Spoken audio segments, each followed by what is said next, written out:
अस्सलाम वालेकुम। इसमें इलस्ट्रेशन नंबर 3 में आप लोग देखें कि आपके पास जो डाटा अवेलेबल है from the following particulars relating to Gujarat branch for the year ending 31 December 2017 prepaid branch account. इसमें आप लोगों ने प्रिपेयर करना है। ब्रांच के लिए आपके पास जो डाटा अवेलेबल है, ओपनिंग बैलेंसेस है, स्टॉक डाटा, पेटी cash, furniture, prepaid for insurance.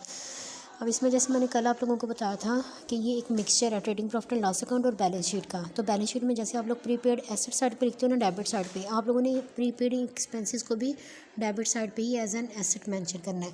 और जितने भी आउटस्टैंडिंग एक्सपेंसेस होंगे ना, जैसे आउटस्टैंडिंग सैलरीज है, इसे आपने क्रेडिट साइड पे मेंशन करना है अपने पास ब्रांच अकाउंट में। उसके बाद आपके पास आ जाता है गुड्स सेंड टू ब्रांच। ये आपके पास डेबिट साइड पे जाएगा as purchases goods send to branch.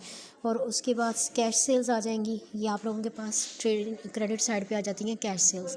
Credit sales इसमें मेंशन नहीं करनी क्योंकि ये डाटा सिस्टम है, तो डाटा सिस्टम के अकॉर्डिंग आप लोग कैश रिसीट फ्रॉम डेटर्स लिखते हो, तो ये आप लोगों ने मेंशन कर देनी है on credit side of branch account. उसके बाद आप लोगों को कुछ कैश डायरेक्टली जो कस्टमर ने या डेटर ने आप सेंड किया डायरेक्टली टू हेड ऑफिस, इसे भी आप लोगों ने क्रेडिट साइड पे मेंशन करना है as direct payment to head office.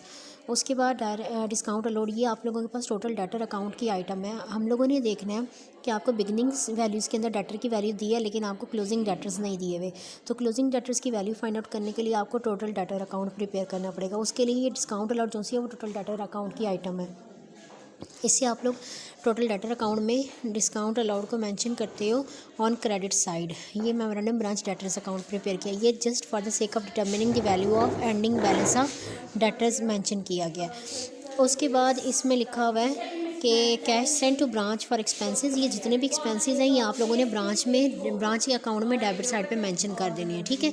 उसके बाद आप लोगों ने देखना है कि इंश्योरेंस लिखी हुई है, इसमें से प्रीपेड आपने माइनस करनी है। इंश्योरेंस आपके पास एक्सपेंस है, तो आपने इसमें से ये देखना है कि आपने पे किया 1600, लेकिन ये आप लोगों की 1 अप्रैल 2017 से 31 मार्च 2018 तक है। तो आप लोगों ने इस प्रीपेड इंश्योरेंस का 3 मंथ्स के एक्सपायर्ड पीरियड चेक कर लेना है। आपने 1600 में से 400 को माइनस कर देना, तो ये आप लोगों के पास जो रिमेनिंग अमाउंट होगी ना इंश्योरेंस की, आपका वो एक्सपेंस होगा, ठीक है। आपने मेंशन यही करना, लेकिन उसमें से जो आपके पास इंश्योरेंस की एंडिंग वैल्यू आएगी ना, यहाँ पर प्रीपेड ये उसने इंश्योरेंस यहाँ पर लिख दिया है। आप लोग चाहो तो यहीं पर 1600 में से लेस प्रीपेड करके तो बाकी के अमाउंट 1200 इस यहाँ पर मेंशन कर सकते हो। अगर नहीं भी करना तो भी आप लोगों के पास डेबिट साइड पे 1600 अमाउंट आएगी और प्रीपेड जो सी है वो आपकी क्रेडिट साइड पे मेंशन हो जाएगी। ओवरऑल इसने बैलेंस ही करना है। उसके बाद goods return by the branch लिखा हुआ है, तो जब गुड्स सेंड की जाती हैं तो ब्रांच की अकाउंट की डेबिट साइड पे लिखी जाती हैं, लेकिन जब रिटर्न्स होती हैं तो वो आप लोगों ने क्रेडिट साइड पे लिखनी होती हैं, ये उसने मेंशन कर दी हुई है। उसके बाद गुड्स रिटर्न भी हो गई और goods return by the debtors, ये आप लोगों की सेल्स रिटर्न है, तो ये टोटल डेटर अकाउंट के अंदर आएंगी ऑन क्रेडिट साइड। ये रिटर्न्स जो सी हैं, ठीक है, टोटल डेटर अकाउंट की आइटम है। उसके बाद स्टॉक क्लोजिंग स्टॉक दिया हुआ है, तो ये आप लोगों के पास ब्रांच जो सी है ये स्टॉक की वैल्यू यहाँ पर आ जाएगी क्लोजिंग स्टॉक की। उसके बाद प्रोवाइड डेप्रिसिएशन ऑन फर्नीचर। अब आपके पास दो ऑप्शन है, या तो आप डेप्रिसिएशन की अमाउंट को सिर्फ इस जगह पे लिखें, या फिर आप लोगों के पास ये जो फर्नीचर की ओपनिंग वैल्यू दी हुई है इसको इधर लिख दिया और क्लोजिंग वैल्यू इस साइड पे क्रेडिट साइड पे लिखी है। तो किस तरीके से निकलेगी, आप लोगों ने उसकी डेप्रिसिएशन चार्ज करनी है, डेप्रिसिएशन उसकी 10% कैलकुलेट करके उसी में से माइनस करोगे, ये आपके पास एंडिंग वैल्यू ऑफ फर्नीचर आ जाएगी। तो यहाँ पर एंडिंग स्टॉक जो सा ये आ जाएगा उसका फर्नीचर का, ठीक है। अब वैसे ही अल्टीमेटली देखो तो 12,000 में से 10,800 यानी कि डेबिट और क्रेडिट आपस में माइनस होंगे, तो ओवरऑल डेबिट साइड पे इसकी डेप्रिसिएशन ही आएगी।